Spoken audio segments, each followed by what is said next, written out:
Okay, so I am going to be answering questions for discussion week 4.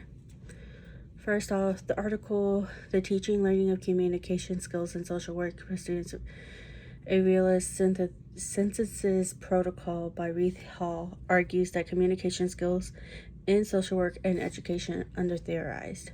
Why is it important to have clear theoretical foundations of teaching communication skills? How might the theory impact the social work practices? I feel like it is important to have theoretical foundations and communications, just because everything has a foundation to everything you do in life. Also, I feel like the lack of it is throughout the test that people do these days. I feel like for communications for social workers, it's important to see it from every single angle through tests or through communications. The next one, Simon Sinek describes the true listening as creating an environment where the other person feels heard, not just their words are listened to. Reflect on a time where you truly felt heard, or when you failed to help someone else feel that way. What made the difference? How you might practice emptying the bucket or replacing judgment and curiosity in a way to approach the future conversations to client, peers, or loved ones. One time I had felt like I was heard and not brushed off was when I was 8 years old and I had to tell the judge where I wanted to live. He had called me in his chambers and asked me what I wanted. He asked me multiple times that day just to make sure I didn't change my answer. He kept asking, did I want to go home to my dad? I told him no, I would rather be out and be adopted. Later on that week, I found out that my father was terminated on and I was going to be adopted, which made me feel like I won for myself and did what's best for myself.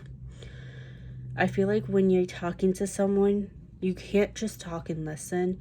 You have to open up completely. Let your feelings feel, because how I see it is when you feel for someone else, you put yourself into their shoes. Like if it was you in my situation, how would it make you feel? I feel like that's a big thing also with communication. It's just to know, how would you feel if someone did this to you? How would you feel if they didn't listen to you? I will always try to practice that, especially in the job I work for. I always try to see, okay, if I was in their shoes, would I be feeling this? What would I want? And I would try to ask them and reason with everybody and try to see what could be the best choice for everybody in this situation. The last question, reflecting on Dr. Ugani, I don't know how to say last name, an explanation for 4 types of communication: verbal, nonverbal, written, and visual. Which type do you think you feel most confident in using in helping relationships? Which do you feel is most needs for development? Help improving area and impact your ability to trust and have rapport with your clients. I feel like for me, my strong suit is verbal communication. I feel like I'm most comfortable like that because I could talk to them, say everything I need to say, try to dig in and get what information I need, but also let them know and have them feel like I am there to support you. I am there to help you grow and build onto your future.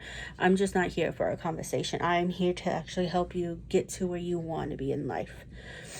I feel like the only thing I would do different is if it was a younger child that doesn't understand big words and everything like that. I would do visual and verbal, just because they may not want to talk at first, but you drawing and just sitting with them for a little bit may help them open up a little bit more. Then they could start talking and telling you what's going on and how they're feeling. And I feel like that's a big thing. Everyone's not in the same group. So, those are the 2 I would choose. I know I said 1, but I chose 2 just because if it's someone younger, they're not going to understand everything. But that is my answers for discussion week 4.